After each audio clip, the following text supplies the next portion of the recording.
Драги гледачи и слушатели, ја најавуваме новата дневна емисија на Адвентистичкото радио Глас на надежта, извор на надеж, секој вторник и четврток со почеток во 9 часот.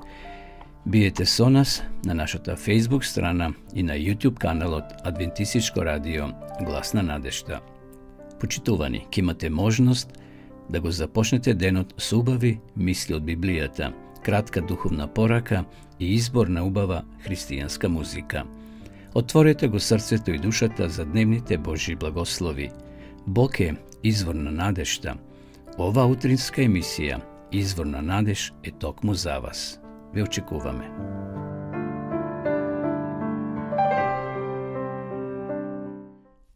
Драги пријатели, драги гледачи, поздрав од студијата на Адвентистичко радио Глас на надеж од Кавадарци. Ја започнуваме нашата денешна емисија која се емитува во вторник и во четврток со почеток во 9 часот. Емисија која насловивме со името Извор на надеж. И ова емисија сакам да ја започнам со неколку мисли, односно со еден библиски текст од Евреите 13 глава, 5 стих. Никогаш нема да те оставам, ниту ќе те заборавам.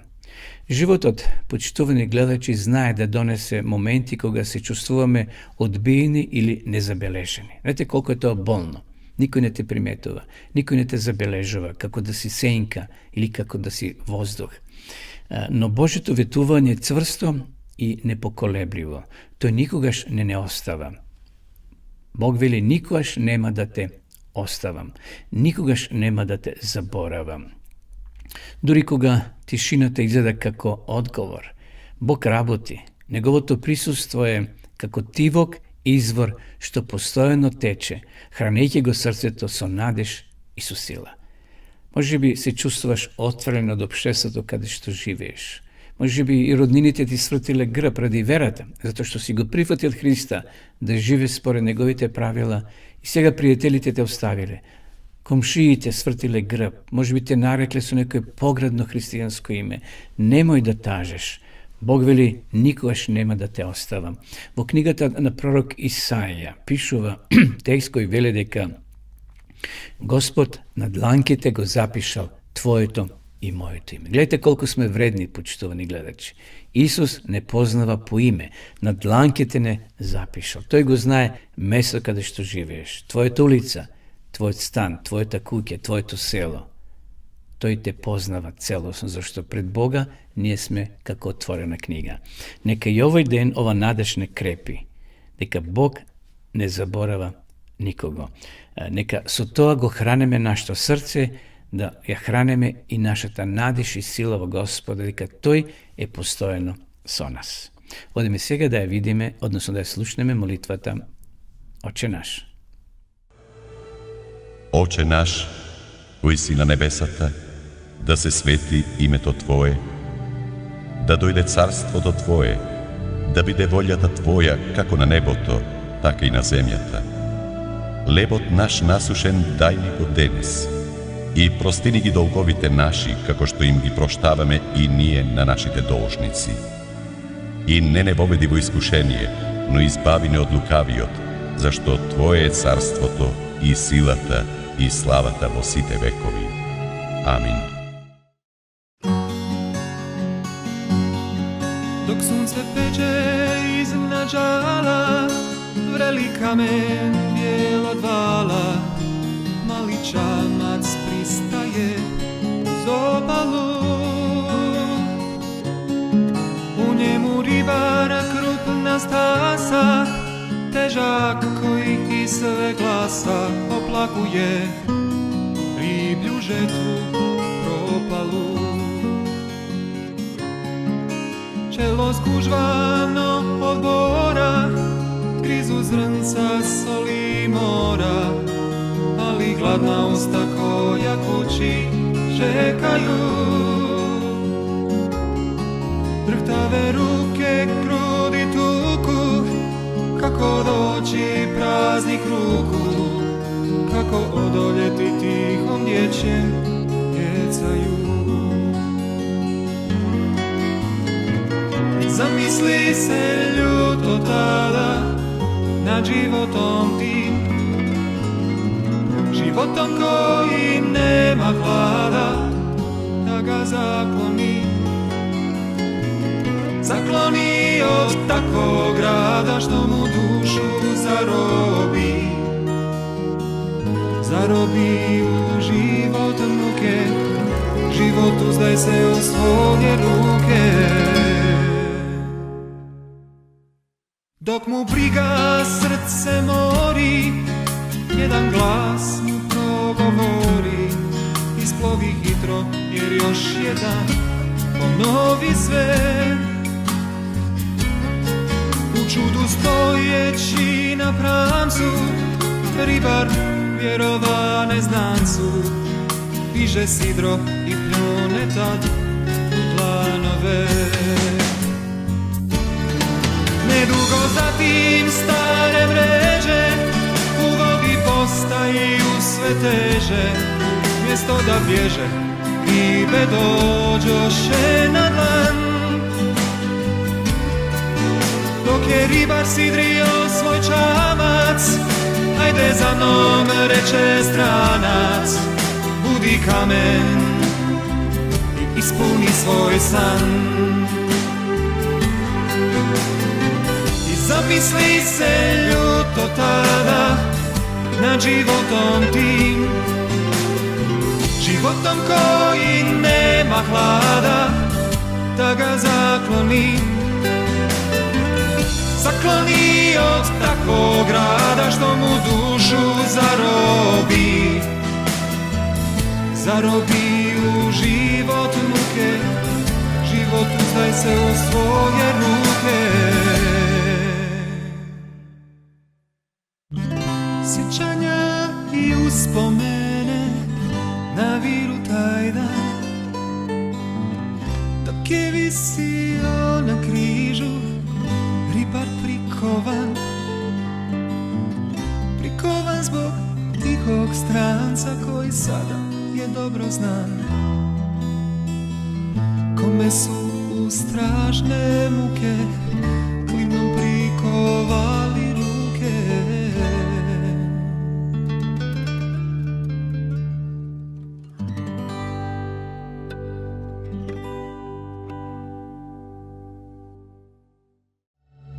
Исус презрен во својот роден крај, испраќен е на 12-те. На Јован Крстител му се одсекува главата. Нахрането 5000 луѓе. Исус на морето. Исцелување на болни. Глава 6. Па излезе оттаму и дојде во својот крај, а по него одеа и учениците негови. И кога дојде саботата, он почна да поучува во синагогата и мнозина што слушаа се чудеа и говореа: од каде во него ова? И каква е оваа мудрост што му е дадена, та такви чудеса стануваат преку неговите раце? Не е ли он од дрводелецот, синот на Марија, брат на Јакова, Јосија, Јуда и Симона? И не ли се овде меѓу нас сестрите негови? И се соблазнија заради него. А Исус им рече: Пророкот никаде не останува без почест, освен во својата земја, меѓу роднините и во својот дом. И не можеше тука да изврши никакво чудо. Само многу малку болни излекува, полагајќи ги рацете врзни. И се чудеше на нивното неверие, па одеше по околните села и поучуваше. И ги повика 12 и почна да ги праќа по двајца и им даде власт над нечистите духови.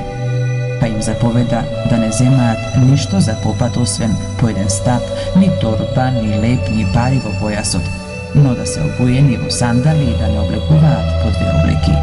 И им рече: Ако влезете негде во куќа, останете во неа, дури не си отидете оттаму. А ако негде не ве примат, ниту ве послушаат, штом излезете оттаму, истресете го правот, однозете своји ним за сведоштво. Вистина ви велам, полесно ќе им биде на Содом и Гомор во судниот ден, отколку на тој град. Тие појдоа и проповедаа покаяние. И изгонуваа многу демони и многумина болни, помазуваа со еле и лекуваа. И цар Ирод разбра за Исуса оти името негово беше прочуено, па рече: Јован Крстител воскрестел од мртвите и затоа стануваа чудеса преку него. Едни велеа: Илија е, а други: пророк е или како еден од пророците. А Ирод, што му чу, рече: Тоа е Јован на кого јас му ја отсеков главата, тој воскреснал од мртвите. Зашто сам Ирод прати да го фатат Јована, го врза и го фрли во затвор заради Иродијада, жената на брата му Филипа, оти се оженил со неа, бидејќи Јован му велеше на Ирода: Не ти е позволено да ја водиш жената на твојот брат. А Иродијада се озлоби против него и сакаше да го убие, но не можеше. Оти Ирод се плашеше од Јована, знаејќи дека е тој човек праведен и свет и го пазеше. Многу работи вршеше од послушност кон него и со пријатност го слушаше. И настана погоден ден, кога Ирод по повод на својот роден ден им приготви вечера на своите кнезови, војводи и старешини галилејски. И влезе ќерката на Иродијата, играше и му годи на гостите и на Ирода. Тогаш и рече царот на девојката: Барај од мене што сакаш и ќе ти дадам. И се заколна: Што и да побараш од мене ќе ти дадам, дури и половината од моето царство. А таа излезе и ја праша мајка си: Што да побара? Таа му одговори: Главата на Јована Крстител.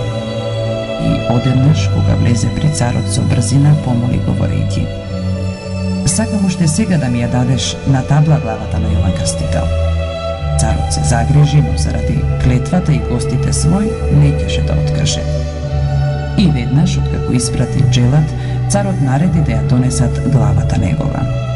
А тој отиде, му ја отсече главата во затворот и ја донесе на табла, па и ја предаде на девојката, а девојката ја даде на мајка си.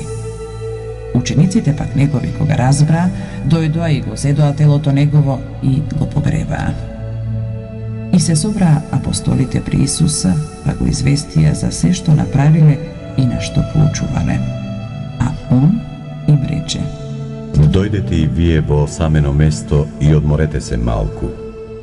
Зашто мнозина доаѓа и си одеа така што нема кога ни да јадат. И отидоа со кораб сами во осамено место. И ги видя народ кога си одеа и го познаа мнозина, па пеш од сите градови тргнаа таму, ги испреварија и се собраа при него.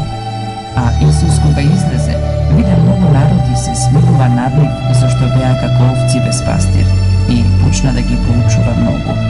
И бидејќи веќе времето поизмина, учениците негови пристапија кон него и рекоа: Овде е местово пусто, а и доцна е.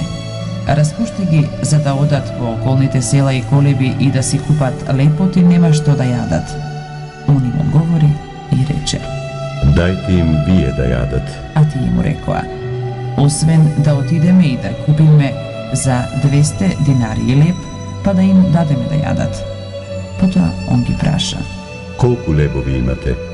Отидете и видете. И кога видоа, рекоа: 5 лебови и 2 риби. Тогаш Исус им рече на сите да посетнат на купчиња по зелената трева. И посетнаа на редици по 100 и по 50. Он ги зеде 5 лебови и 2 риби, па како погледна кон небото, ги благослови лебовите и ги прекрши и им ги даде на учениците свој, за да им ги стават пред нив. Исто така им ги раздели и 2 риби на сите. И јадеа сите и се наситија. И кренаа парчиња од лебот и од рибите, полни 12 кошеви. А оние што јадеа од лебовите беа околу 5000 маши. И веднаш ги натера учениците своји да влезат во кораб и да отидат порано од него на другата страна кон Вицаида, дури он не го распушти народот. И како се оддели од нив, отиде во гората за да се помоли. Пред вечер коработ беше среде морето, а он сам насува. И ги виде како се мачат при пловењето, оти ветрот им беше спротивен, а околу 4-та стража ноќта се приближи до нив и одејќи по морето сакаше само да помине покрај нив. А тие што го видоа како оди по морето помислија дека е тоа привидение, па извикаа, оти сите го видоа и се оплашија. Он веднаш почна да говори со нив и им рече: Не плашете се, јас сум, Не бојте се. И влезе при нив во коработ и ветрот стивна, а тие многу се уплашија и се чудеа во себе, зашто не се вразумија со лебовите бидејќи срцето им беше скаменето. И кога преминаа, дојдоа во земјата Генисарецка и се задржаа таму, а што ми излегоа од коработ, веднаш го познаа. Брзо ја обиколија целата таа околија и почнаа на носилки да носат болни таму каде што слушаа дека се наоѓа он. И каде и да влегуваше, во селата, во градови или населби, на раскрсниците полагаа болни и го молеа да се допрат барем до полата од облеката негова. И сите што се допираа до него, се спасуваа.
Необјаснива трагедија. Авесолом бил син што се дигнал против својот татко царот Давид. Неговото име значило мојот татко е мир, но Авесолом не држел до тоа. Бил прочуен по својата убавина, но на неговото убаво лице ништо не кажувало дека ќе стане смртен непријател на својот роден татко. За убавината на Авесоломовото лице и за неговата става Библијата еве што кажува.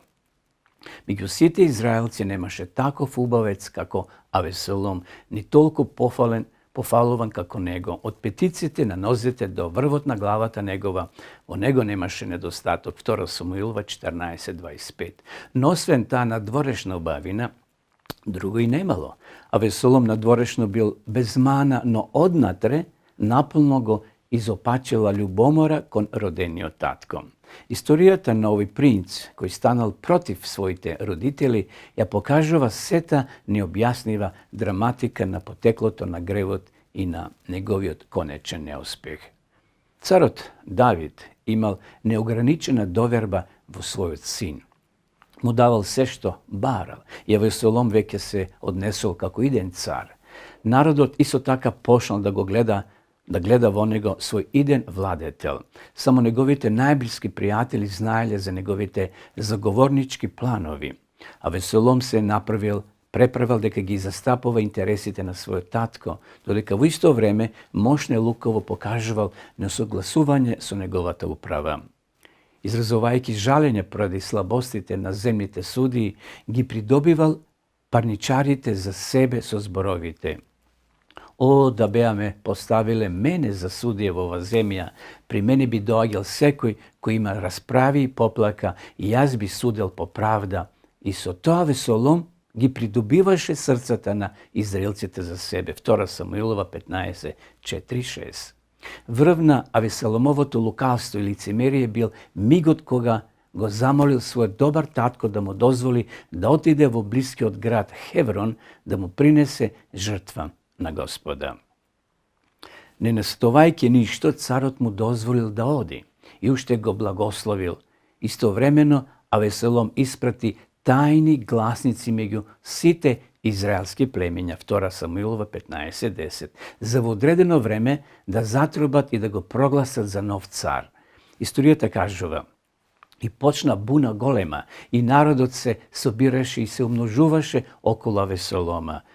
2 Самуилова 15:12. Од Хеврон бунтот брзо се приближувал кон вратата на Ерусалим. Тогаш стигна гласник кај Давида и му рече, му соопшти: срцето на Израел му се приклони на Авесолома. 2 Самуилова 15:13. Во тој пресуден миг Давид покажал дека навистина е татко на мирот. Го погледнал царскиот град и решил Ерусалим да не го изложува на ужасите на граѓанска војна. Наредил да се напушти престолнината. Поитајте брзо за да не биде тој побрз и да не го погуби градот со острилото на мечот. 2 Самуилова 15:14. Без круни, без обувки, царот го оставил својот престол и излегол од градот на пат кон реката Јордан. Каква слика! Царот доброволно го напуштил престолот под притисок на својот роден син. Народот пошол по него во долга колона што изгледала како погребна поворка. И целата земја плачеше на висок глас. И сиот народ минуваше и царот го мина потокот Кедрон. И тргна сиот народ и царот на по патот кон пустината. 2 Самуилова 15:23. Откако го поминал потокот Кедрон, Давид се искачуваше по нагорништето на Маслиновата гора. Искачувајќи се, плачеше. Главата му беше покриена и тој одеше бос. 2 Самуилова 15:30. Неговиот предавнички син му бил зад петици, готов да го убие. Многу векови подоцна еден друг цар, Христос, ќе го премине потокот Кедрон по истиот пат, искачувајќи се на Маслиновата гора. И Давид и Христос, почитувани, можеле да кажат едно исто. Дури пријателот мој, во кого имав доверба, кој јадеше мој леб, ја крена ногата против мене. Псалом 41:9. Зошто Авесолом станал против својот татко? Зошто Јуда го предал Христа? Зошто неголемиот херовим на небесата се побунил против својот Творец, Исус Христос? Псалмистот Давид одговорил: место да ми возвратат со љубов, тие станува против мене, ми враќаат зло за добро, омраза за љубов. Псалом 109:4-5. Библијата не известува за смртта на Авесолома со овие зборови: јавајќи ни шума, маската навлезе под гранките на еден голем даб, косата на Авесолома му се заплетка во гранките од дабот и тој почна да виси меѓу небото и земјата. Маската што беше под него избега. 2 Самуилова 18:9. Тука Авесолом и загинал, погоден со стрела во срцето од лакот на царевиот војвода Јоав. Како ја пречекал Давид веста за трагичната смрт на својот син Авесолом? Трагично. Иако својот убав принц бил негов смртен непријател, Давид како свој татко ја оплакувал неговата смрт. Давидовата тажанка спаѓа меѓу најтрогателните текстови во Библијата. Цитирам: Сине Авесоломе, о да бев умрел јас наместо тебе, Авесоломе, сине мој, сине. 2 Самуилова 18:33. Да го свртиме за миг нашиот поглед од Давида кон Христа, кон оној што е многу поголем од Давида. Против него станал Луцифер, водачот и галеникот на небесните ангели, кој ги навел на бунт и нашите прародители. За да го откупи човечкиот род, небесниот цар Христос го оставил својот божествен престол и дошол како човек на земјата. Кога против него, како Божи син, бунтот кулминирал, Исус исто така преминал преку потокот Кедрон.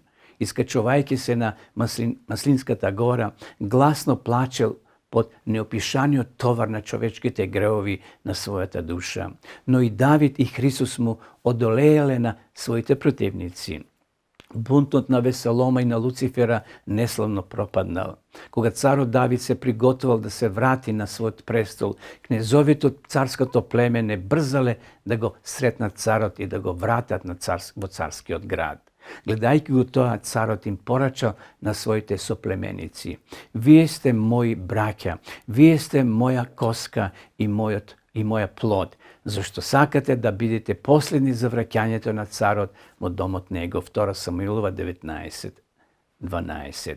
Зборовите на царот ги возбудиле нивните срца и тој ги поколеба срцата на сите јудини мажи како на еден човек, и тие испратија да му кажат на царот: врати се ти и сите твои слуги. 2 Самуилова 19:14. Подосна, кога другите племења му им префрлувале што им го украле царот, те им рекле: затоа што царот ми е род мене. Ниту во еден библиски настан нема да најдеме повеќе символика што се однесува на Христа како Божи син и син човечки, кој исто така нам ни е род. Еден ден злото ќе биде искоренето и Луцифер како архибунтовник ќе биде уништен заедно со сите своји преврзаници. Тоа ќе биде необична работа за Бога. Тагата на Давида за Весолома е слика на Божјата тага за своите побунити синови керки. Но Вселената мора да биде очистена, зашто Господ ќе се крене за да го изврши делото свое, необично дело, и да ја заврши својата работа, својата таинствена работа. Исаја 28:21. Драги пријатели, наскоро Исус како небесен цар ќе се врати на ова земја. Тој ни кажува: вие сте мои браќа, зошто да бидете последни што ќе го доведат царот назад. Сега е вистински миг да му излеземе во пресед и да му одговориме: да, дојди, Господе Исусе.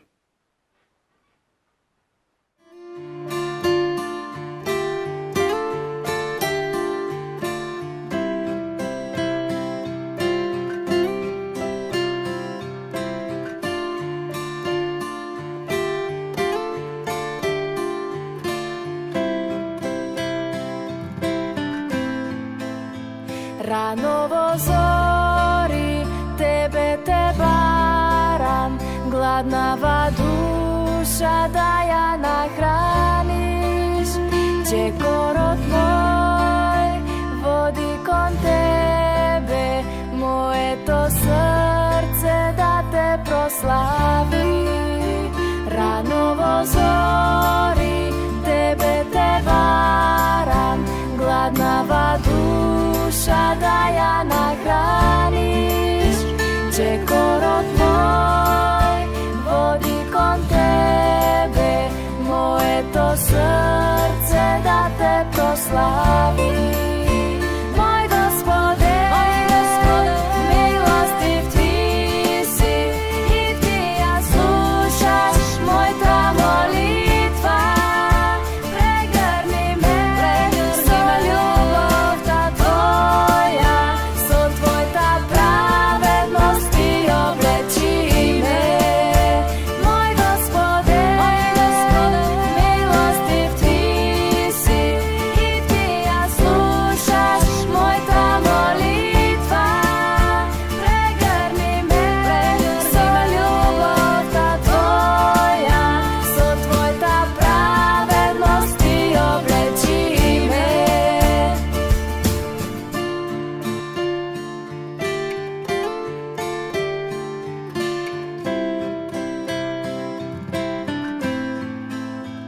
Rano vo zori tebe te varam, gladnava duša da ja nahraniš.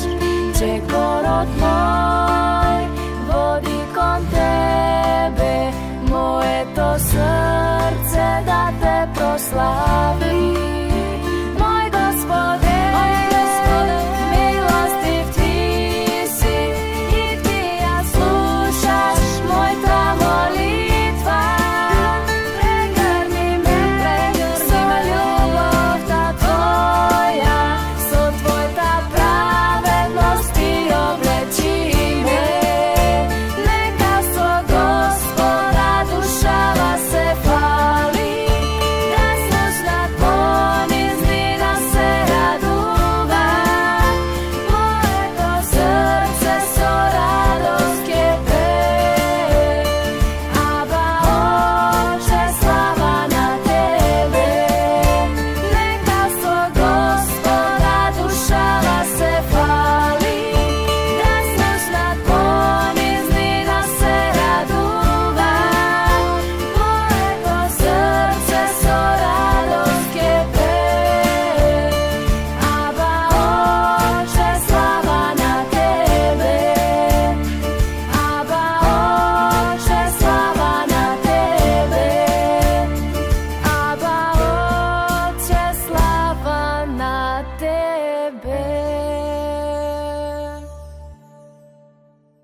Драги гледачи, дојдовме при крајот на ова наша емисија, веќе нашите рубрики полека ги исцрпивме. Ни преостанува да уште еднаш ви ја понудим ова убава книга, значи книга која носи наслов Библиски четива на македонски јазик за деца, за млади, но и за вас повозрасните. Слободно пишете ни на нашиот дежурен телефон кој ќе го видите подолу и на нашиот мејл, но јас ќе го спомнам и телефонот 077 819 828. Слободно пишете ни со ваша порака, а ние ќе ви ја испратиме по пошта или нашите соработници ќе ви ја донесат на вашата домашна адреса. Може би имате Библија, но не ја разбирате. Зато ви нудиме бесплатен курс на дописната библиска школа. Сега да ја видиме и рекламата за самата дописна школа.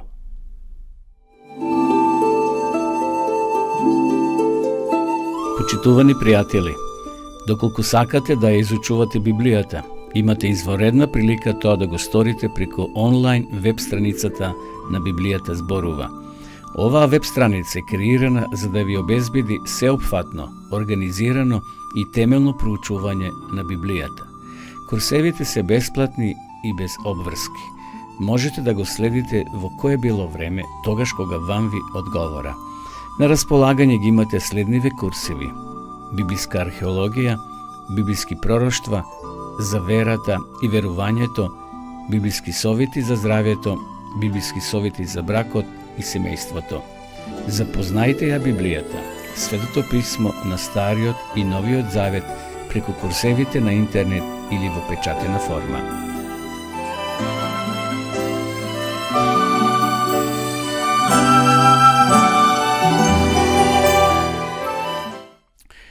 Драги гледачи, дојдовме до самиот крај на ова наша денешна емисија. Ми преостанува да ви се заблагодарам на вашето внимание и што ја следевте нашата денешна емисија. Споделете ја на ваши пријатели и роднини. Слободно одете на YouTube каналот и ќе го најдете нашиот канал Адвентистичко радио Глас на надежта, каде што се поставени и сите досегашни одржани емисии. Ми преостанува да ви се заблагодарам уште еднаш на вашето внимание, да ви посакам убав ден, благословен ден и нека Господ биде извор на нашата надеж и да не забораваме. Бог не заборава никого. Тој е постојано со нас. Секој добро.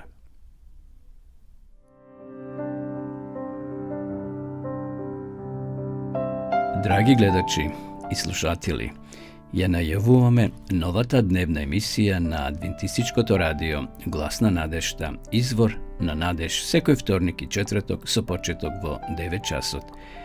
Биете со нас на нашата Facebook страна и на YouTube каналот Адвентистичко радио Глас на надежта. Почитувани, ќе имате можност да го започнете денот со убави мисли од Библијата, кратка духовна порака и избор на убава христијанска музика. Отворете го срцето и душата за дневните Божји благослови. Бог е извор на надежта. Ова утринска емисија, Извор на надеж, е токму за вас. Ве очекуваме.